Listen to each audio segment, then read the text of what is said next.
Tá. Então, microbiologia e bioquímica do rumen. Vamos ver primeiro o que são os polissacarídeos vegetais, né? Os açúcares que compõem a célula vegetal. 2, estrutura da parede da célula vegetal. 3, micro-organismos do rumen, bactérias, protozoários e fungos, presentes dentro do rumen, fungos não é contaminação. 7, carboidratos, digestão, absorção e destino metabólico, o mesmo com proteínas e o mesmo com os lipídios. Os lipídios é extremamente simples o seu metabolismo dentro do rumen. Extremamente simples. Bom, então, polissacarídeos vegetais. Você tem assim, chamados polissacarídeos, você sabe que são aqueles unidades de monossacarídeos ligadas umas a outras, né? São polissacarídeos. Então, você tem dois tipos, polissacarídeos não estruturais. Se eu tenho os não estruturais, é porque eu tenho os estruturais. Esses não estruturais estão dentro da célula. Eles funcionam como fonte de energia. No caso da célula vegetal, lá em cima, vocês têm um amido como fonte de energia, armazenado em amidoplasto. E as ligações são aquelas presentes naquele retângulo de fundo amarelo lá em cima. Alfa 4 e alfa 6. Então, lembrando que a ligação, a glicose alfa, a hidroxila do carbono 1 está para baixo. E a glicose beta, a hidroxila do carbono 1, hidroxila do carbono 1, o H do carbono 1 está para cima, isso é beta, tá? Nos não estruturais, todas as glicoses são alfa, ou seja, a hidroxila do carbono 1 está para baixo, né? Vocês já viram isso lá quando estávamos jogando salivar. Então, vocês têm a amilose 20% e a amilopectina 80% desse amido, que está armazenado dentro da célula vegetal na forma de discos de amiloplastos, chamados amiloplastos. Você tem essa estrutura linear, no caso da amilose, que é uma ligação alfa 4, nessa conformação, né? A enzima amilase, que as bactérias têm, vão romper essa ligação, acrescentando água, ou seja, separando as moléculas de água, hidrólise, né? As componentes da água, vocês refazem as hidroxilas do carbono 1 e do carbono 4 e separam a molécula, tá? E a amilopectina tem aquela ligação, além da alfa 4, a ligação alfa 6, que a amilase que nós produzimos, né, os multicelulares, com exceção de fungos, né, multicelulares, não tem essa enzima. A amilase presente não destrói essa alfa 6, a amilase, sim, só a dextrinase ou isomaltase. Então, também, entre a hidroxila do carbono 1 e a do carbono 6, faz a ligação alfa 6. Então, o acréscimo de água refaz as hidroxilas e separa as moléculas. É aquela estrutura ramificada, tá? Então, esse é polissacarídeos não estruturais. Bom, os polissacarídeos estruturais, então, são compostos por aquela lá em cima, aquele retângulo, você tem a configuração da glicose alfa e da glicose beta. Aquele OH vermelho, bem à direita, tem que estar para cima, está para o lado, na verdade, tem que estar para cima, né? Ligação beta, tá? Bom, todos os polissacarídeos estruturais, todos têm ligação beta, glicose é beta. Hidroxila do carbono 1 está para cima. O que é polissacarídeo estrutural? Ele faz parte da parede celular. Ele não está dentro da célula como fonte de energia. Ele faz parte da parede celular. Sim? Então, a digestão química por enzimas, né, pelos micro-organismos, só ocorre pelos micro-organismos. E aí rompe a parede e o conteúdo da célula vegetal fica exposto. Tá bem? Bom, nós temos rompimento mecânico, né? Através da mastigação, a gente pode romper essa parede da célula vegetal, mas é um processo bem inferior à ação microbiana. Então, vamos ver o polissacarídeo mais abundante do reino vegetal, que é a celulose, que é um polissacarídeo estrutural, faz parte da parede da célula vegetal, não está dentro, faz parte da parede, tá? Então, você tem a ligação beta 4. Ali vocês têm embaixo, à esquerda, a estrutura ela é linear, né? Pode ter de 300 a 3.000 unidades de glicose, sim, com essa configuração espacial. Sim, entre a glicose beta e a outra beta, tá? Acrescenta água e separa as moléculas, sim?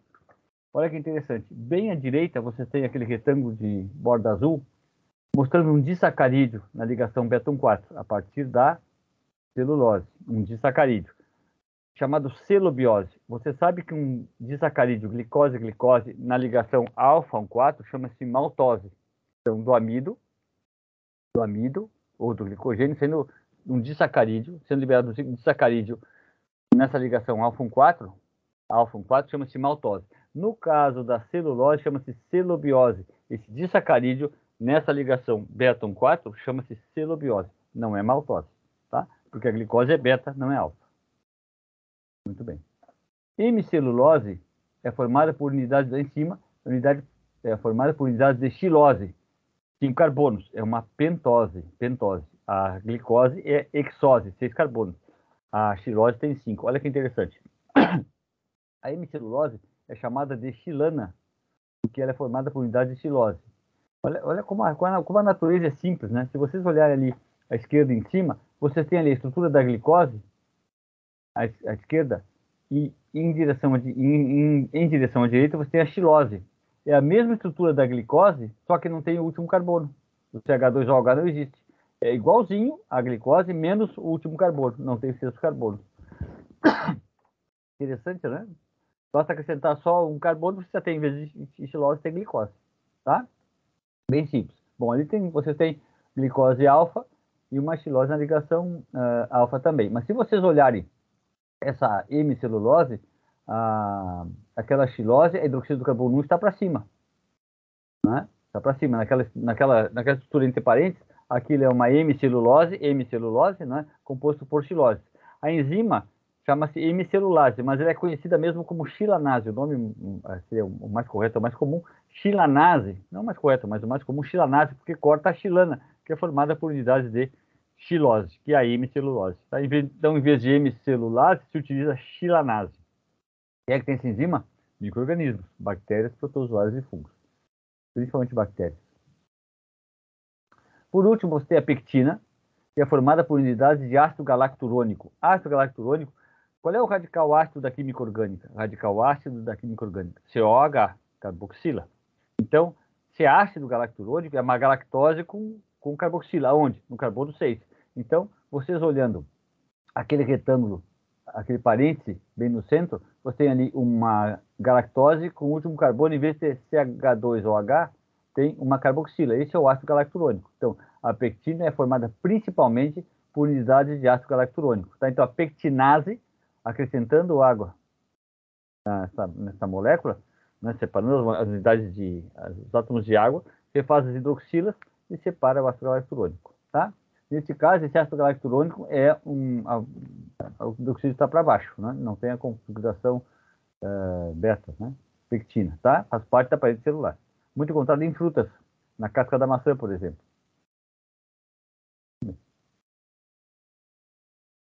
Como é a estrutura da parede da célula vegetal? À esquerda você tem uma célula vegetal e ali aquela seta vermelha está mostrando a estrutura da parede. Olha que interessante. Vocês têm uma estrutura acastanhada circundada por fio azul.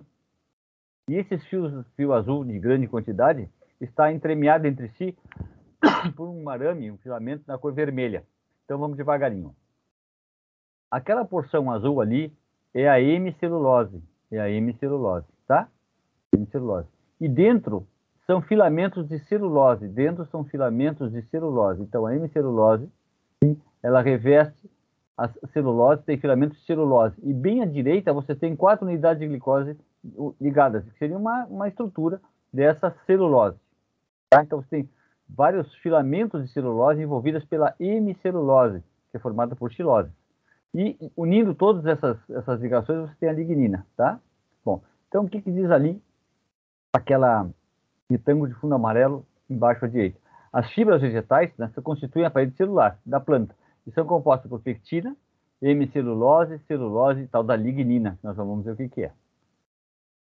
Bom, o que é a lignina? O que diz lá em cima, naquele retângulo de fundo amarelo? Diferentes frações de pectina, hemicelulose, celulose e lignina conferem vários graus de digestibilidade no rumen. A gente já vai ver isso, vários graus de digestibilidade. Digestibilidade para quem? Para os micro-organismos.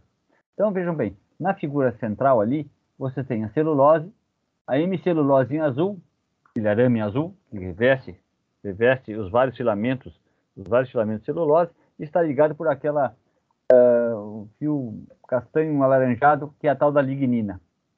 Tá? Então, vou devagarinho. Sabe o que é essa lignina? A lignina, aquele primeiro vizinho ali, preto, embaixo, diz assim: Principal fator da digestibilidade do alimento, forragem ou ração completa, a tal da lignina. Por que é o principal fator de digestibilidade? Porque ela é indigerível. E aí o que diz assim, ó? Ela é indigerível. Eu vou botar esse indigerível entre aspas, porque até pouco tempo atrás se achava que a lignina não era degradada por micro-organismos. Não era. Hoje se sabe que fungos degradam lignina, separam as moléculas de lignina. Sim, a lignina forma aqui uma espécie de tabique, uma proteção contra o acesso dos micro-organismos à hemicelulose e celulose. Sim? E aí se viu, você sabe, hoje que os fungos separam esses arames de lignina, filamentos de lignina, e aí os micro-organismos têm acesso à celulose, à hemicelulose, que assim enzimas para degradar, tá? Quem degrada celulose e hemicelulose? Bactérias, protozoários e fungos. Bom, então, representa entre 18% e 35% da massa seca da parede celular dos vegetais. Claro, quanto mais lignina tiver, mais indigerível é a fibra vegetal. Quanto mais lignina tiver, mais indigerível. Vocês vão ver depois em nutrição de ruminantes, tá? No devido tempo, né? No semestre seguinte. Então, o que diz ali? Lá embaixo você tem a referência que eu tirei, as figuras que vão aparecer aqui, esses conceitos. É muito bom. Vocês pegam aqui no Google, ação da levedura viva no rumen, digestibilidade da fibra e valor dietético. Sim, pelos autores a Marina Mazia e o Nicola Walker, né? É muito bem escrito, sabe? Ele é bem simples e tem informações precisas. Foi um machado esse artigo. Não é comprido, e já está em português, é bem fácil de ler. Tá? Não complica a vida. Né? Então, o que é esse primeiro vizinho lá em cima? Isso aqui no Google. Pega na internet e você tem acesso a essa revista, esse artigo. Então, macromolécula indigerível, lignina, né? Encontrada nas plantas terrestres associadas à celulose da parede celular. Vocês viram isso? Qual é a função? Olha que interessante. Essa lignina, ela confere rigidez, impermeabilidade, para a planta não desidratar, e resistência a ataques mecânicos aos tecidos vegetais. Quando a gente caminha sobre, o gado pisa em cima, a lignina confere essa rigidez mecânica, tá? E impede, segundo a setinha embaixo, impede os micro-organismos, olha que interessante, impede os micro-organismos ruminais de acessar as frações de hemicelulose e celulose da fibra. Isso não é de propósito, que na verdade ela existe, está bem que então, como ela não é, as bactérias e protozoários não têm lignininase, o que acontece? Ela permanece intacta, vai ser quebrada só pela ação mecânica, né? Até se descobrir que fungos faziam isso. Então, esse tabique, ele bloqueia o acesso, vai ser uma consequência natural. O objetivo dela é mesmo conferir rigidez, impermeabilidade e resistência à parede da célula vegetal. Protege a célula vegetal de ser desidratada ou lesionada, né? Bom, então, o que é essa lignina ali? Primeiro vizinho, formada pela polimerização, união, dos álcoois cumarílico, coniferílico e sinapílico. Levei alguns dias para falar isso. Cumarílico, conilefílico e sinapílico, onde um ou ambos os hidrogênios na figura foram substituídos por OCH3, respectivamente. A gente vai ver isso em seguida, tá? Por OCH3. A proporção desses três compostos resulta em diferentes tipos de lignina. Então, quem são essas criaturas? Olha que interessante. Lá em cima à esquerda, você tem a estrutura do ácido cumarílico, né? Bom, pode ser cumarílico, coniferílico e sinapílico. Observem bem, naquele anel de benzeno, no primeiro lá, cumarílico, eu não tenho OCH3, só tenho OH. O coniferílico recebe um OCH3 no carbono, e o álcool sinapílico, mais um OCH3, sim, um oxigênio com metila, num segundo carbono. É só isso a diferença. Tá? E esse tem, então, a sua proporção, essa ligação está presente em vários tipos de lignina. E vocês veem aqui, é um exemplo desse polifenol. A lignina é um polifenol, tá? Porque tem esse anel de benzeno presente. Polifenol. Muito bem. Isso aqui está bem? Então, ela é o indigerível em termos, né? Muito bem. Quais são os micro-organismos do rumen? Em primeiro lugar, o rumen é uma grande câmara fermentativa. Né? Também informação tirada da estação da levedura viva no rumen. Isso livro de graduação tem a vontade de ser informação. Então, o rumen, com aproximadamente 200 litros, super rumen, você tem 500 mil bilhões de bactérias e 50 bilhões de protozoários. 50 bilhões de protozoários, tá? Há acima de 200 tipos de bactérias E cada uma delas desempenha um papel específico. Olha que interessante, ó.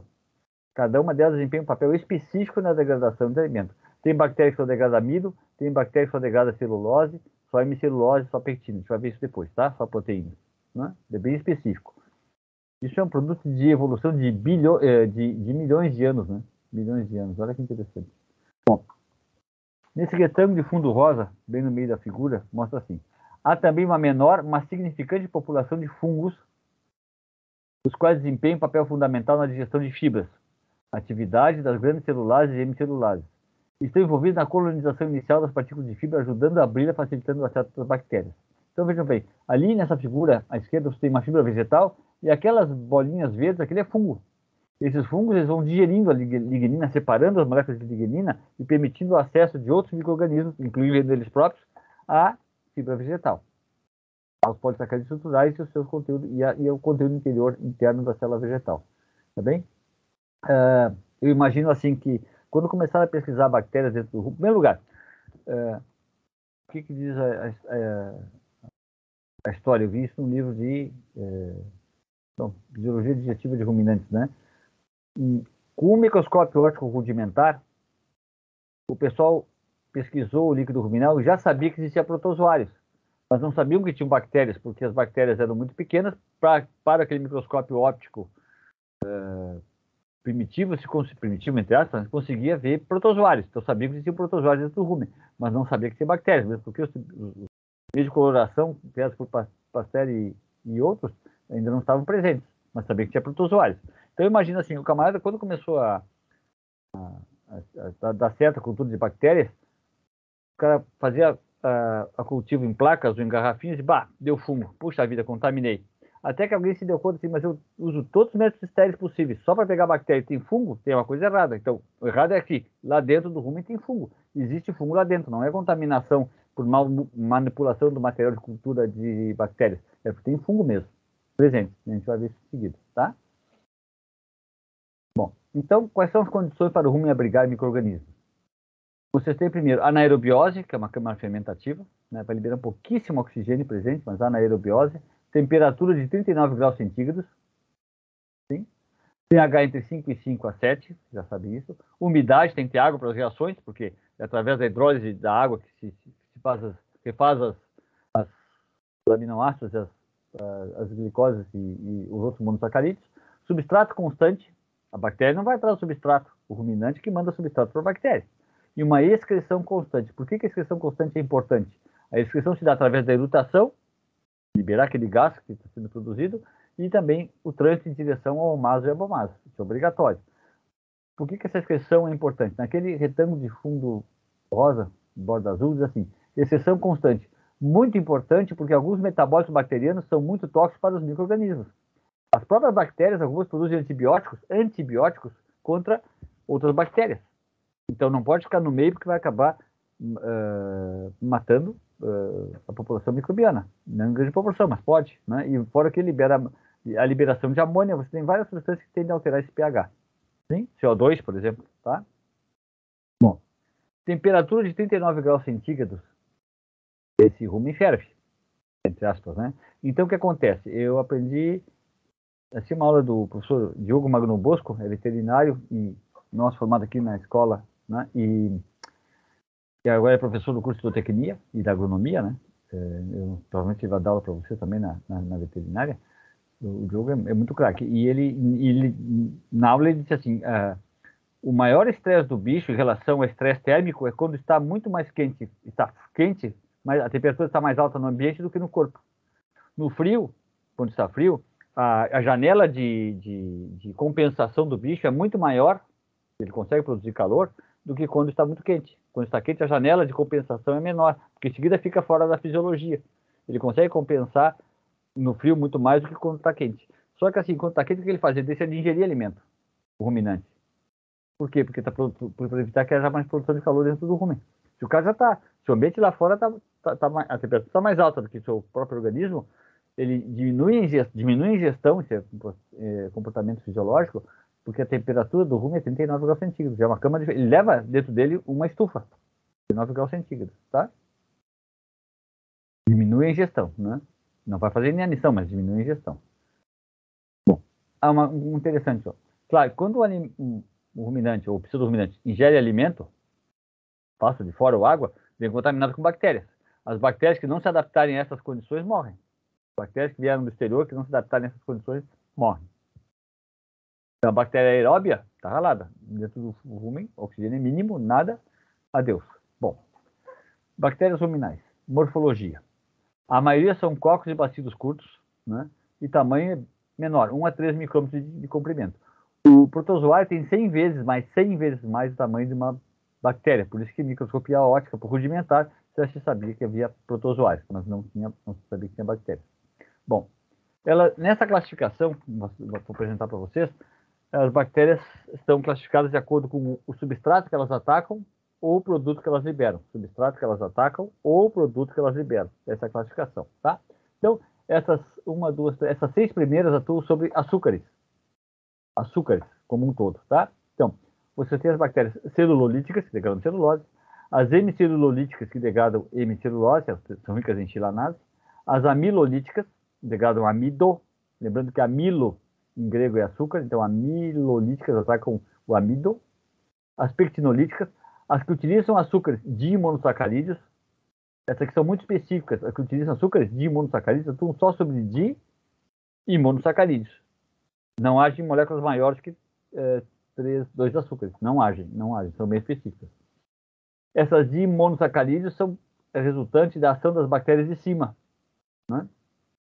E utilizam ácidos, fumárico, málico, succínico. Esse fumárico, málico e succínico são utilizados para formar ácido graxo volátil. Eles são produtos do metabolismo das bactérias de cima, fumárico, málico e succínico. E é uma vantagem, porque esses ácidos são retirados do meio, são liberados como ácido graxo volátil e são absorvidos pelo rumen, tá? Fumárico, málico e succínico. As celulolíticas podem agir em dimonossacarídeos, assim como as hemicelulolíticas e as amilolíticas são mais amplas, né? Embora haja especificamente naquele açúcar presente, mas pode agir também em moléculas bem menores. Bom, proteolíticas, ureolíticas e produtoras de amoníaco. Vão ver a ação da ureia, importante dentro do rumen, para a síntese de aminoácidos, né?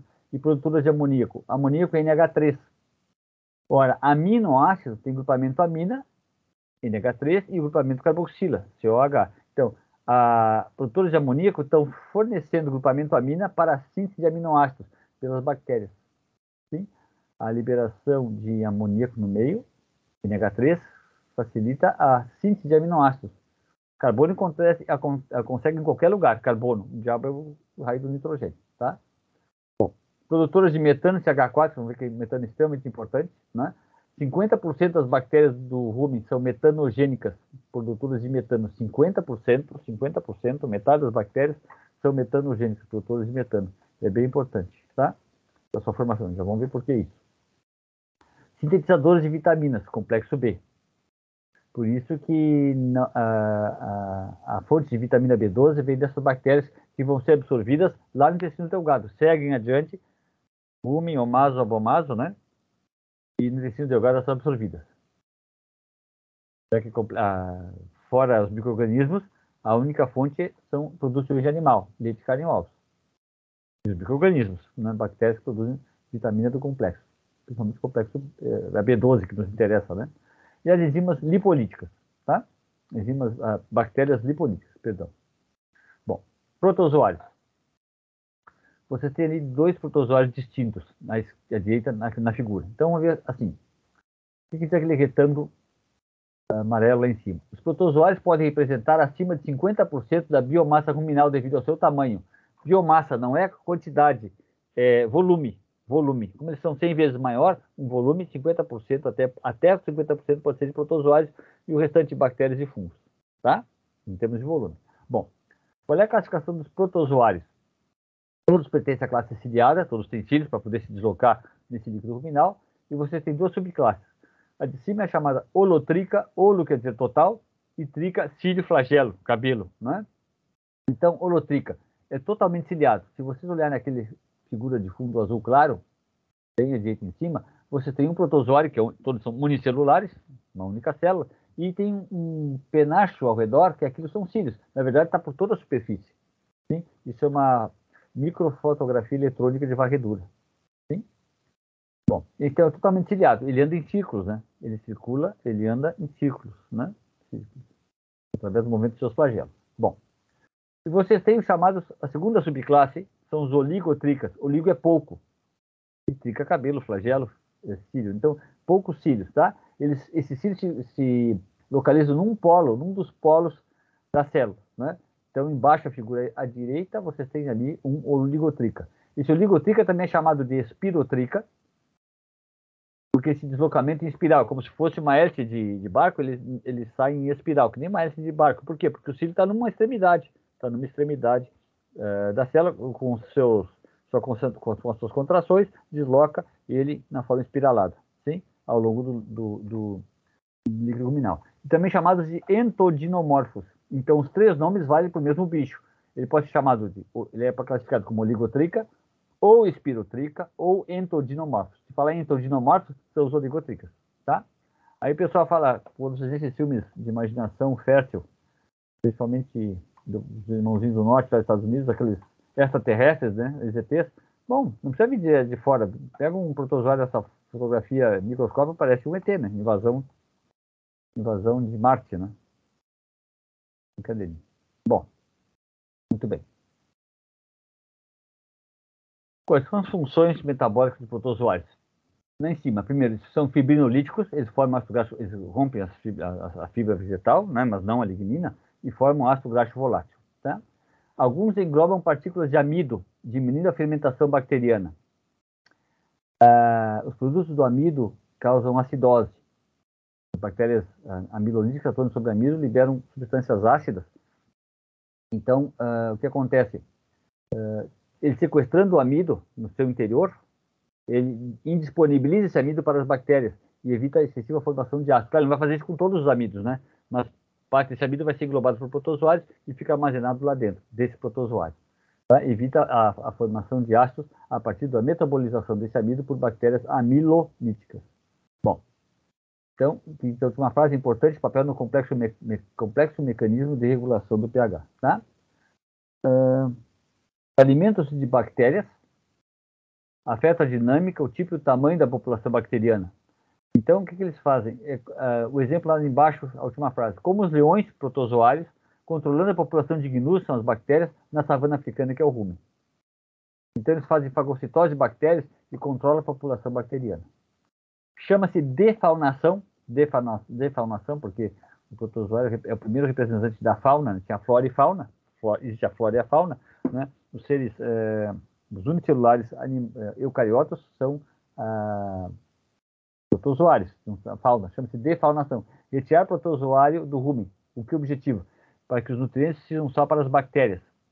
Existem artigos sobre isso, mas não. O problema é que, assim, falta controle bacteriano sobre essa população, né? O controle de protozoários sobre a população bacteriana. Então, pouquíssimo que eu li não pareceu ser uma coisa muito positiva, porque na natureza você tem dentro do rumen protozoários, então se eles existem lá é porque uma função importante eles têm. A ideia é que só criasse população bacteriana, né, de fungos, né? Defaunação. Tem artigos diversos sobre isso. Diversos não muitos, né? Muito mundo trabalha com isso. Olha que interessante. Nessa figura, vocês têm a presença de uma população imensa de protozoários sobre a fibra vegetal. Bem à esquerda, você tem chamados dagitricas. Dagitricas são holotricas. São aquelas bolinhas, cada bolinha daquelas é um protozoário sobre uma fibra vegetal. E à direita, você tem uma figura mais ovalada, são os oligotricas. Oligotricas, tá? Ali é um epidínium, então um entodinomorfo sobre a célula vegetal. Cada uma daquelas figuras ovaladas, né? Compridas mais extensas, são oligotricas, sobre a população bacteriana, sobre a fibra vegetal. Essa figura eu acho extremamente feliz, em que você tem à direita um protozoário em que ele tem dentro as bactérias, que ele fagocitou, B de bactérias, e SG é starch granule. Starch quer dizer amido. Então, grânulos de amido, SG, grânulo de amido, dentro desse protozoário, dentro do protozoário. Então, apresenta a função dele. Fagocitou bactérias e também fagocitou, ou englobou, fagocitose, né? Esse grânulo de amido, tá? Endocitou esse grânulo de amido. Fungos. pertence aos chamados a gênero Ficomicetos. Eu fico, tu ficas, ele fica. Ficomicetos. Sim? Então, vocês têm ali as hifas, né, do fungo contaminando uma fibra vegetal, ou atuando sobre uma fibra vegetal. Ficomicetos, tá? Ficomicetos. Eu não botei aqui o nome do artigo, mas você também encontra no Google esse trabalho. Sim? Desgraçadamente, não botei o autor. Bem, isso é um trabalho de 1970, sim? Em que você tem ali os fungos contaminando a fibra vegetal. Produzem também ácidos graxos voláteis. Além de afastar as ligninas, produzem ácidos graxos voláteis, porque eles são celulolíticos, né? Hemicelulolíticos, provavelmente também, e também pequinolíticos. Olha que interessante. Nesse gráfico, vocês têm em cima a molaridade dos ácidos graxos voláteis e embaixo eles fizeram assim por causa do ácido propiônico, né? E também por causa do ácido acético. No gráfico aqui embaixo, a abscissa, a linha horizontal, tem um pH de 7 na esquerda e 5 para a direita. Então, o que vocês têm? A flora celulolítica, ela ocorre ou se dá em pH de 6 a 7. E a amilolítica em pH ácido. Então, o amido proporciona a produção de ácidos mais do que a flora celulolítica, e ela fica nesse pH de 5 a 6. Por isso que, lembrando que a faixa é 5 a 7, 5 a 7. Por isso que o protozoário tem essa função de retirar um pouco do amido presente, tornando indisponível a ação microbiana. Depois o protozoário segue adiante e vai ser degradado no abomático, conforme nós vamos ver. Tá? Até aqui tá bem? Muito bem. Bom, vamos ver carboidrato então. Digestão, absorção e destino metabólico. Olha que interessante. Você tem nessa figura embaixo um rumen, ali é de bovino, boi, vaca, touro, porque os sacos cegos estão bem definidos, saco cego, caldo dorsal e caldo ventral. O que a gente vê ali? E depois, você tem em cima à esquerda o fígado, tá? Desse bicho. Do ruminante, ou pseudo-ruminante, vai ser a mesma coisa. Então, vejam bem, nesse ruminante pseudo-ruminante, o que a gente vê dentro do rumen? Todo o açúcar, fatalmente, vai ser liberado como ácido galacturônico, ácido galacturônico, xilose e glicose, tá? E todos esses monossacarídeos vão ser transformados pelos micro-organismos em ácido graxo volátil, que serão absorvidos pela parede do rumen. Absorvidos na parede do rumen. Não importa que ele é queratinizado, estratificado, pavimentoso, queratinizado. Estratificado, várias camadas, pavimentoso e queratinizado. Vai ser absorvido por difusão esses ácidos graxos voláteis e atinge o capilar sanguíneo. Capilar sanguíneo são cápsulas pequenos, não vai para o linfático, vai para o sangue, né? Porque são pequenos, pequeno tamanho de carbonos, para o capilar e aí vão para o fígado, tá? Então ali vocês têm, naquele retângulo de borda azul em cima, vocês têm o ácido acético, C ácido tem CaOH, C ácido, então CH3, COH, ácido propiônico, 3 carbonos, CH3, CH2, COH, e o ácido butírico são 4 carbonos. Já acabou. CH3, CH2, CH2, COH. C ácido, COH, tá? Então, eles vão ao fígado. O ácido propiônico é convertido em glicose, é uma gliconeogênese, então toda a glicose do ruminante, a vasta maioria, vem de ácido propiônico, né? O ácido butírico, ele permanece no fígado, e o ácido acético é pouquíssimo absorvido no fígado, graças a Deus, ou capturado pelo fígado, graças a Deus, é pouquíssimo absorvido pelo fígado. Ele segue adiante, a gente vai ver isso por quê, tá? Bom, por isso que a glicemia de um ruminante, ou pseudo-ruminante, ela é muito baixa, normal, a glicemia, em relação aos monogástricos. Monogástricos, a nossa glicose de jejum vai de 70 a 100 miligramas, às vezes 90 eles falam, né? Mas de 70 a 100 miligramas de glicose por 100 ml de plasma. 70, 70, 70, 70, 70, né? 70 até 100 miligramas de glicose por ml de plasma. No ruminante, você tem de 35 a 60 no máximo, 35 a 60. Por quê? Porque a produção de glicose ela é lenta, vem a partir do ácido propiônico. No caso do monogástrico, o que acontece? Ele ingere a glicose, ela vai ser absorvida no intestino delgado e vai para o sangue direto. No caso dos ruminantes e pseudo-ruminantes, é a produção indireta, é uma gliconeogênese a partir do ácido propiônico. Então, a glicemia de ruminantes é muito baixa. A gente vê isso em vacas de lactação, vacas de lactação, produção de grande quantidade de leite, né? fornecimento de energia, alimento energético para essas vacas é bem importante. Porque já que a glicemia é pequena e a glândula mamária é uma fábrica de leite e é muito ávida por carboidratos, o acesso a alimentos energéticos tem que ser bem importante para vacas de alta produção leiteira. Vacas de alta produção leiteira. Mesma coisa para cabras e ovelhas utilizadas para a fabricação de leite, tá? Bom, então, o que fica importante nesse slide? Primeiro, todo açúcar, o destino final é ácido graxo volátil, é fatal, não tem como ser diferente, por ação dos micro-organismos, bactérias, protozoários e fungos, principalmente bactérias. Segunda informação, essa glicose do fígado vem a partir do ácido propiônico, e dessa glicose depois é distribuída para o organismo. O ácido butírico permanece no fígado e o ácido acético, pouquíssimo absorvido, vai direto para os tecidos periféricos. Tecidos periféricos a quem? Ao fígado. O centro é o fígado, nesse caso, tecidos periféricos ao fígado. O que vai acontecer? Bom, em primeiro lugar, vamos ver assim, qual é a diferença entre o ácido graxo volátil e o sal? Vamos falar assim, ó. Nos livros de graduação, principalmente, às vezes a gente vê em artigos, o pessoal fala assim, o rumen fabrica ácido graxo volátil, acetato, propionato e butirato. O rumen fabrica, micro-organismos produzem ácidos graxos voláteis, acetato, propionato e butirato. Bom, em primeiro lugar, isso aí não é ácido, isso é sal.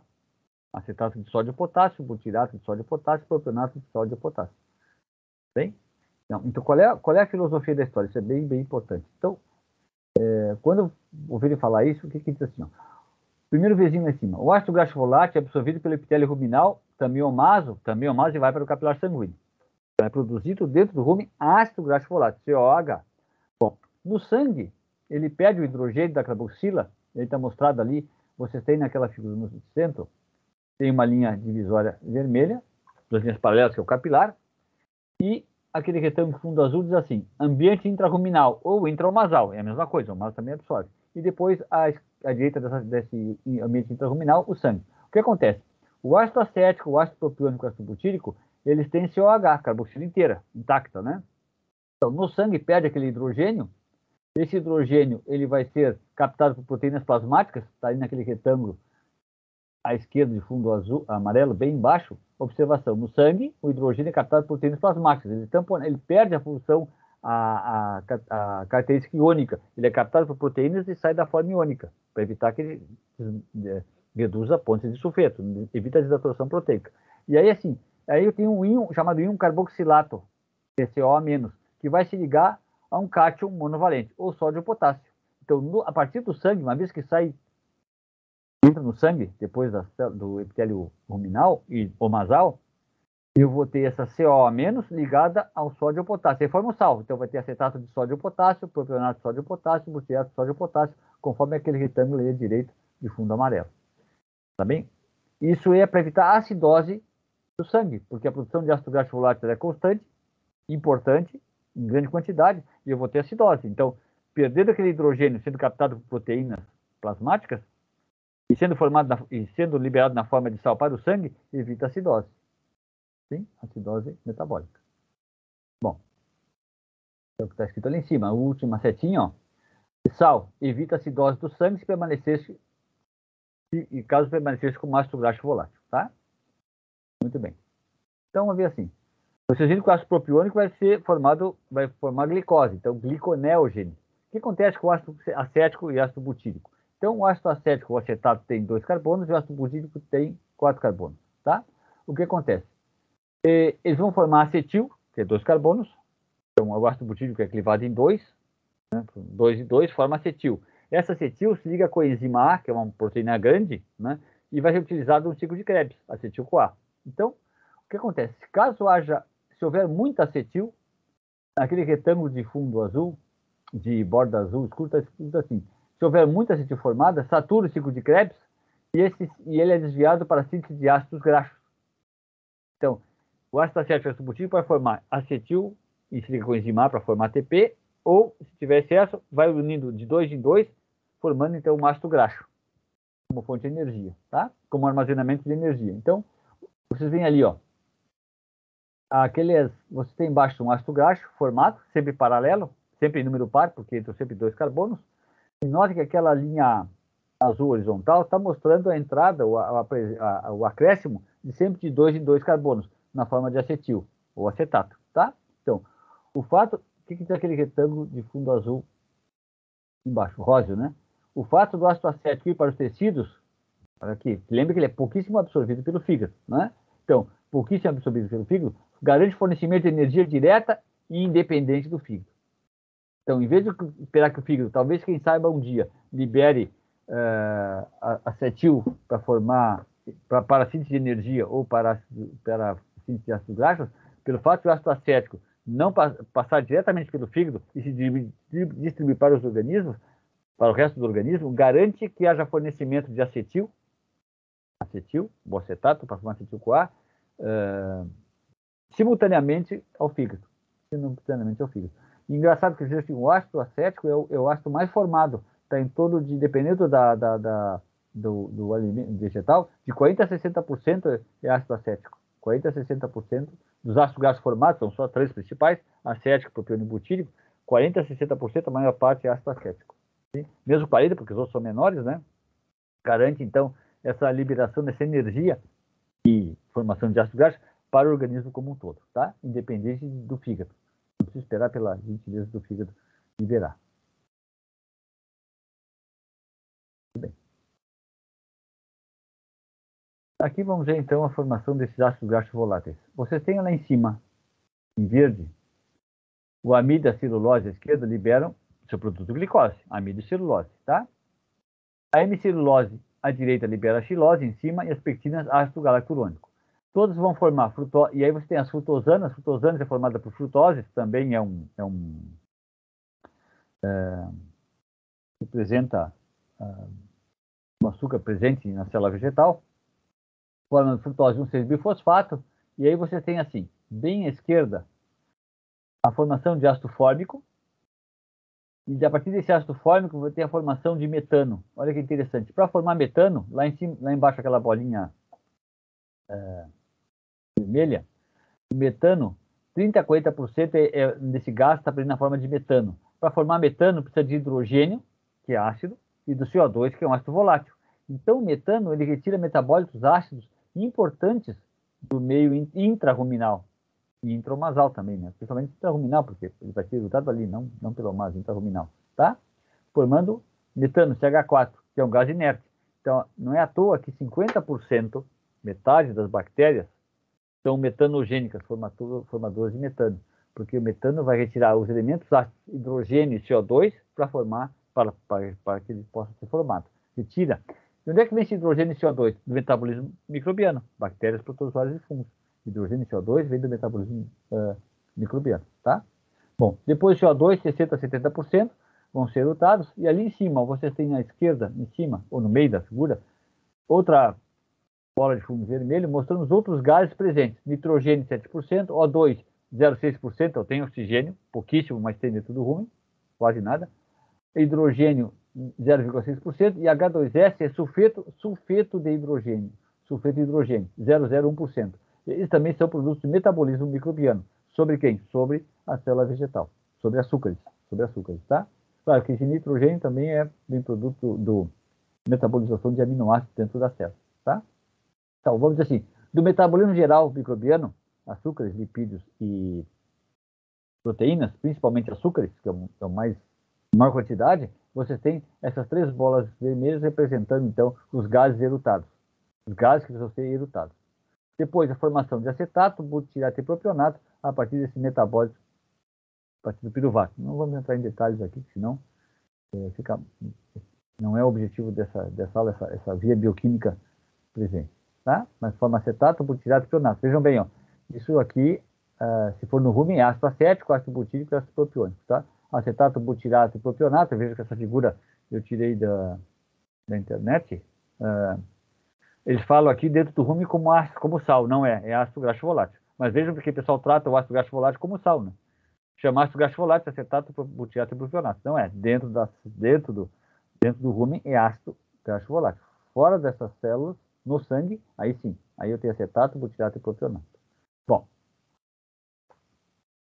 muito bem. Chegando já perto do final. Proteínas. Isso aqui é muito interessante. Digestão, absorção e destino metabólico. O que a gente tem nessa figura? Você tem em cima a glândula salivar, depois o rumen, à esquerda, depois o abomaso, então não está presente nem retículo, nem o rumen. Lembrando que rumen e retículo é uma coisa só, né?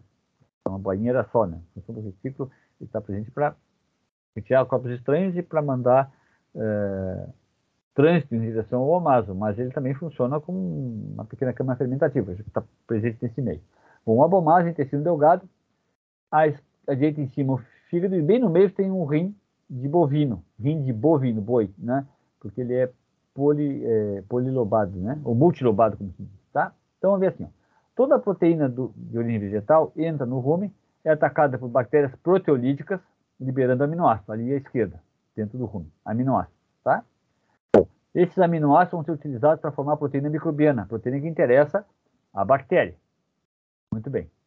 Essa bactéria é englobada por protozoários, o protozoário fagocita a bactéria, e esse protozoário segue para o rumen, junto com essas bactérias. E o fungos segue o fluxo em direção ao abomaso. Tá bem? Então, lá dentro desse protozoário tem bactérias que sintetizaram a sua proteína microbiana da bactéria. O protozoário capturou para ele. Bom, muito bem. O ácido clorídrico destrói a parede do protozoário, rompendo esse protozoário, e a pepsina inicia a sua ação sobre as proteínas microbianas, desde que tenham aminoácidos aromáticos, que é o substrato da pepsina, nesta proteína. Então, a pepsina inicia a digestão proteica da proteína microbiana. Então, era uma proteína vegetal, passou a ser uma proteína microbiana, e dentro do abomaso, então, ela foi destruída. Tá? Começou a ser lisada, né? Isso foi o protozoário e a bactéria. No intestino delgado, as proteases pancreáticas atuam sobre o restante das proteínas microbianas, são presentes, né? Mas na verdade não é o restante, a maioria delas, libera aminoácido para o sangue, e esse aminoácido vai ao fígado. Esse aminoácido vai formar proteínas e vai para o sangue, onde vão ter proteínas plasmáticas, as proteínas que interessam às mais regiões do organismo, ou formar ureia. Sim? E esta ureia, assim, eu tenho adiante a figura, devia ter colocado aqui. A ureia, ela é composta, assim, quando o fígado necessita de cadeia carbonada, carbono, e tem aminoácido, o que ele faz? Ele retira o grupamento amina do aminoácido e fica com carbono para fazer glicose ou ácido graxo, tá? Glicose ou ácido graxo, quando precisa. Isso chama-se desaminação, retirar grupamento amina do aminoácido. Só que se tu liberar amina, vamos ter amônia, NH3, que é extremamente tóxica para o organismo, a gente vai ver isso, extremamente tóxica. Então, a maneira de colocar numa molécula não tóxica é a ureia. A ureia é um carbono ligado, cada um deles é um grupamento amina. Então, a ureia tem 2 grupamentos amina. E vieram da onde? Vieram do aminoácido. Também chama-se desaminação. Bom, notem que a ureia tem nitrogênio. Interessa para formar aminoácidos, vão devagarinho. Então, o que acontece? Essa ureia vai sair no xixi, vai para o rim, ela pode se difundir, bom, pode ir através de canais para atravessar a parede do rumen, pode ir para a glândula salivar e entrar dentro do rumen. Então, a ureia ela vem de 2 fontes dentro do rumen, pela glândula salivar e diretamente pela parede. Ela foi formada lá no fígado, tá? Bom, o que acontece? Bactérias ureolíticas rompem essa ureia, liberam o grupamento amina, que vai ser utilizado para síntese de aminoácidos. É aquela seta vermelha, do NH3 em direção ao aminoácido. Então, a ureia é uma fonte de nitrogênio para aminoácidos. Tá? A ureia é chamada NNP. NNP, nitrogênio não proteico. Nitrogênio, tem nitrogênio, é uma molécula que tem nitrogênio, mas não é proteína. NNP. Bem? O que o pessoal está fazendo? Eles dão proteína, para o ruminante, dão proteína encapsulada, proteína vegetal encapsulada. Encapsulada, ela não sofre a ação das bactérias. Essa cápsula se rompe dentro do abomaso e aí, então, vai atuar como monogástrico, para evitar que essa proteína se perca como proteína microbiana. Só que tem detalhe, então pode fazer isso com todas as proteínas, porque as bactérias precisam de aminoácido para poder formar suas enzimas, seus carreadores, seus receptores. Senão a célula morre. Bactérias morrem e acabou-se a degradação da fibra vegetal, da célula vegetal. Tá bem? Mas é uma maneira assim de tu poupar proteína, não passa por micro-organismos, vai direto para a abomaso, porque ela está encapsulada. Aquele leite que vocês ingerem, a caseína do leite, ela passou antes por uma proteína microbiana. o pessoal que é carnívoro, que come carne, então, obviamente, né? Então, aquela alcatra, a picanha, a costela que vocês ingerem, aquela carne de músculo, passou antes obrigatoriamente por uma proteína microbiana. Tá? Então, a nossa alcatra, nosso filé mignon, passou antes por uma... Filé mignon, então, é ficção científica, né? Passou por uma proteína microbiana, tá?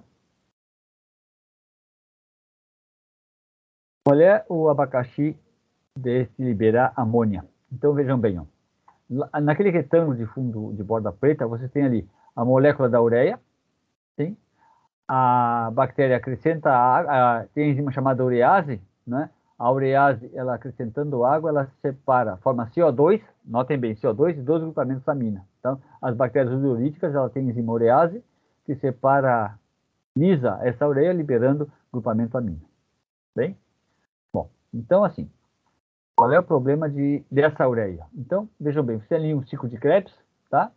O ciclo de Krebs ali, você tem à direita citrato, isocitrato, alfa-cetoglutarato, é um cetoácido. Cetoácido não é aminoácido, não tem grupamento amina. Se houver excesso de amônia presente, esse cetoácido se liga ao alfa-cetoglutarato, desvia para glutamato, sim, e aí quebra o ciclo de Krebs. Aquela seta vermelha está mostrando ali que rompe o ciclo de Krebs. Acaba o ciclo de Krebs, termina o fornecimento de grande quantidade de ATP. Sim? Porque o alfa-cetoglutarato é desviado para glutamato, que aí forma de um cetoácido transforma num aminoácido, graças a esse agrupamento amônio. Sim? Bom, na mitocôndria, né? Na mitocôndria, liga-se ao alfa-cetoglutarato lá em cima, formando glutamato. Interrompe o ciclo de Krebs e diminui fortissimamente a formação de ATP. Tem falência da célula. Falência da célula.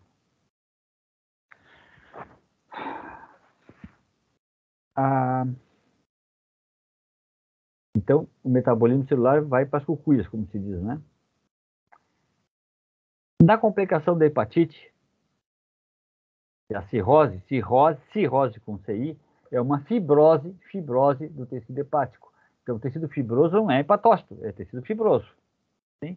E é uma doença que ela não tem cura, a não ser transplante de fígado, e ela é contínua, né? Ela é progressiva, mas pode diminuir muito. Então, hoje se utiliza de interferon para diminuir essa fibrosação, grosseiramente falando, do fígado, né? Então, diminui o parênquima hepático. Quando tu tens cirrose, a célula hepática está doente em menor quantidade, o fígado consegue desaminar aminoácidos, mas não consegue colocar na forma de ureia. Então, desamina o aminoácido para pegar a cadeia carbonata, é uma reação mais simples, mas formar ureia ele não consegue em grande quantidade. Então, começa a abundar no sangue do sujeito grupamento amina. E aí acontece que o excesso de amônia, NH3, no sangue, ela, desgraçadamente, ela é lipossolúvel, atravessa a membrana plasmática com extrema facilidade, por ser lipossolúvel, amônia, ela atravessa os neurônios, a parede celular de neurônios, e altera o metabolismo. Então, o sujeito fica com uma encefalopatia de origem hepática. Ele altera o comportamento, ele fica agressivo, ele fica desconectado do mundo, ele tem distúrbios mentais, tem comportamentos não sociáveis, né? Porque ele está intoxicado por amônia. E a culpa não é dele, é que o fígado está baleado, como se diz muito, e tem excesso de amônia presente. Isso é um mau prognóstico. Encefalopatia de origem hepática, por acúmulo de amônia. Qualquer célula do organismo vai se ressentir da falta da presença de amônia, qualquer célula. Mas, como o sistema nervoso central controla o organismo como um todo e além de suas emoções, isso é um sintoma que tem intoxicação por amônia. Tá? Bom, o que o pessoal faz? Em vez de dar proteína vegetal, o mais barato é dar ureia para o ruminante, porque essa ureia é fonte de nitrogênio. Cadeia carbonada, a bactéria consegue em qualquer lugar. O diabo é o nitrogênio. Então, o que se faz? Coloca ureia. Só que tem um problema, ureia tem que ser dada em pequeníssimas quantidades. Isso vão aprender depois de nutrição de ruminantes. Causa de intoxicação. Se der, quais são as causas de intoxicação por ureia? Qual é o problema? Porque vai degradar a ureia, mas como eu tenho muita ureia, esse excesso de amônia liberado não vai ser utilizado para síntese de aminoácidos. Vai ficar presente dentro do rumen, vai dar uma alcalose intraruminal, e essa amônia vai passar por sangue e causar, então, distúrbios metabólicos nas células do organismo. A intoxicação por amônia. Porque a ureia dada, ela vai ser degradada, tem bactérias ureolíticas para isso, mas como eu tenho excesso de amônia, não vai ser utilizado esse excesso para síntese de aminoácidos, eu vou ter a amônia liberada dentro do rumen e aí passa para o sangue por ser muito lipossolúvel. Então, quais são as causas de intoxicação? 1. Acesso a grandes quantidades. 2. Ingerem grande quantidade sem estarem acostumados. Quem? Micro-organismos, para síntese de aminoácidos. Ingere misturas mal preparadas. Como a ureia tem um gosto horrível, se mistura com melaço. Tem que ser bem misturado para o bicho não lamber a ureia em vez do melaço, que está mal preparado. Olha que interessante. Quais são sintomatologias? Nervosa. Vocês têm tremores musculares, incoordenação, fraqueza, dificuldade de respiração, formação de gases, que está matando, pela alcalose, tu mata micro-organismos, o alimento vai putrefar, esforços violentos de respiração, intensa dor abdominal, pela alcalose intraruminal. Pessoal, olha a dose tóxica. Lá embaixo, a terceira linha, 1 a 1,5 gramas por quilo. Então, causa morte. Então, se tu der meio quilo de ureia para um animal de 500 quilos, ele vai morrer. Meio quilo de ureia para um animal de 500 quilos tem morte, porque a dose tóxica é 1 a 1,5 gramas. Tá? Bom, a intolerância à ureia é perdida rapidamente, em jejum, né? As bactérias perdem a vida de uma bactéria é bem curtinha, então o ciclo bacteriano tem que se prestar atenção nisso. Em 3 dias se perde essa tolerância à ureia. Qual é o tratamento? Se eu tenho uma alcalose, eu vou acidificar o meio, colocando vinagre e ácido acético. O correto seria tu fazer uma ruminotomia para retirar do esvaziamento total ou sonda e joga fora aquele conteúdo. Aí tu vai utilizar suco ruminal de outros ruminantes que não tenham sido intoxicados. O tratamento correto é ruminotomia, tá? Por esvaziamento total. Mas tu pode colocar vinagre. Claro, também depende da intoxicação. Se for muito grande, é mais fácil tu cortar o rumen e retirar esse conteúdo ruminal lá, que tem excesso de amônia presente. Tá bem? Bom, essa suplementação com NNP, nitrogênio não proteico, vocês vão ver depois em nutrição de alimentos e alimentação, nutrição animal, né? E também, especificamente, na nutrição de ruminantes, ao longo do curso. Metabolismo de lipídios pelas bactérias ruminais. Estamos terminando.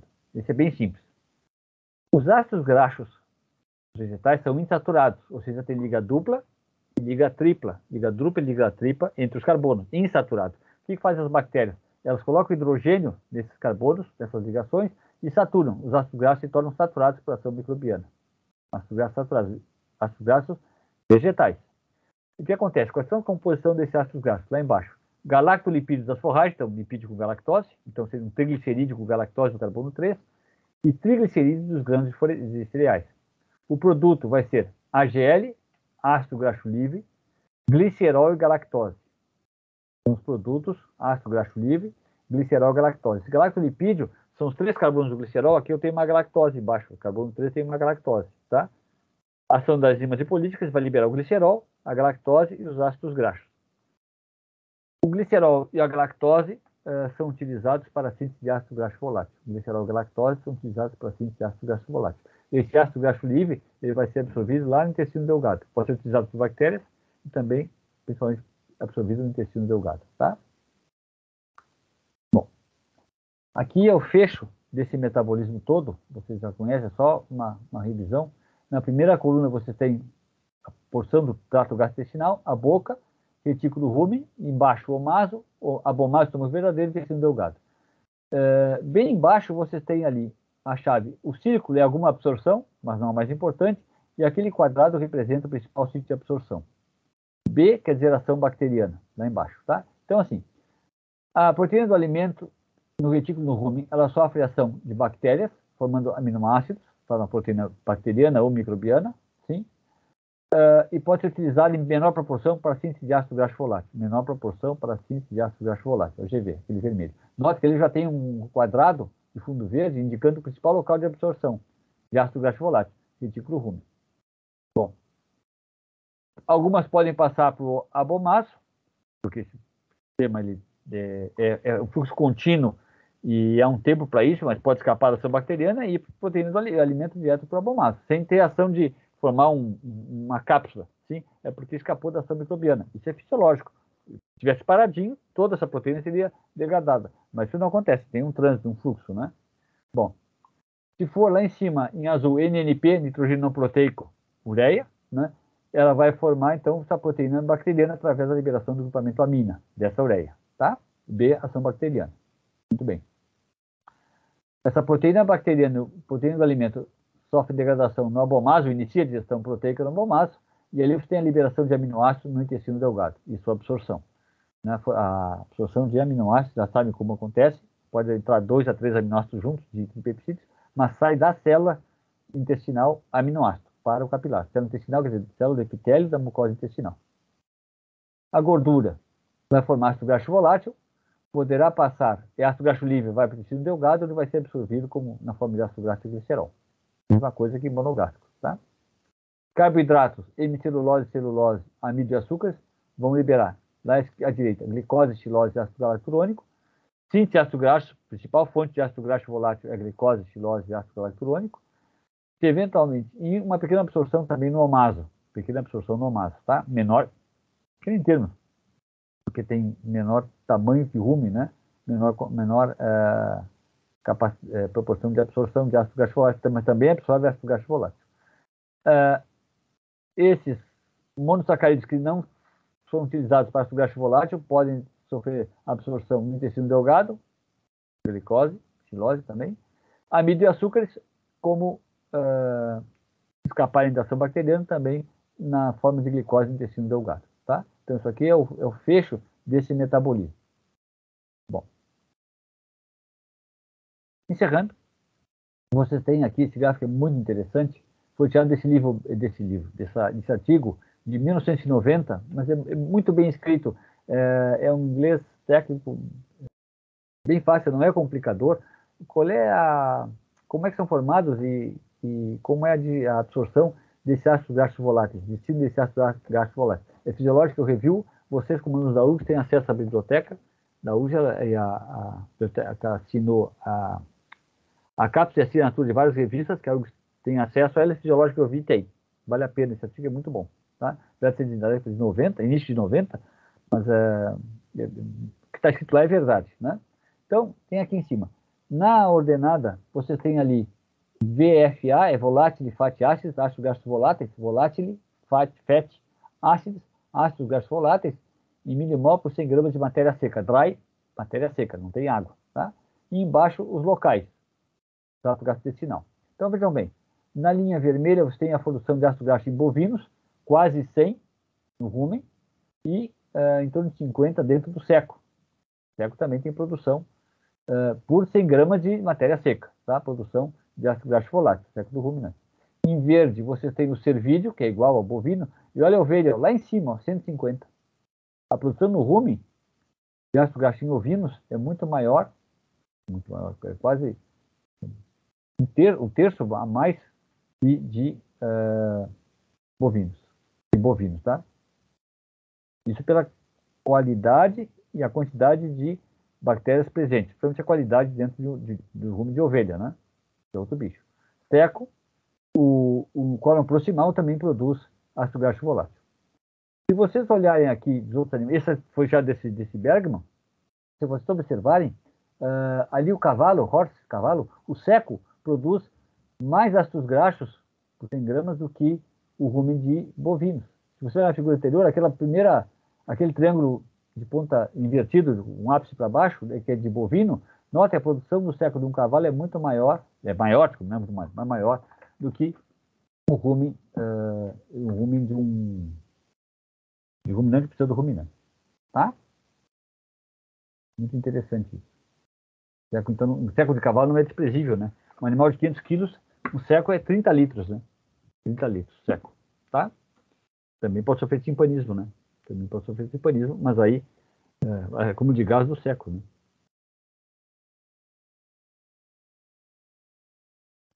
Cavalo tem aqueles enterólitos, lito é pedra, né? Pedra no intestino. Vocês veem na anatomia lá, um verdadeiro tijolo dentro do cólon de ruminantes. Como é que o gás vai ser liberado assim?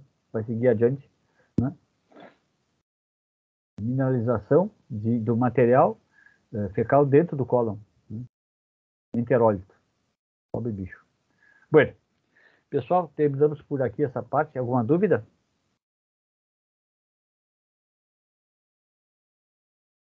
Posso parar a gravação?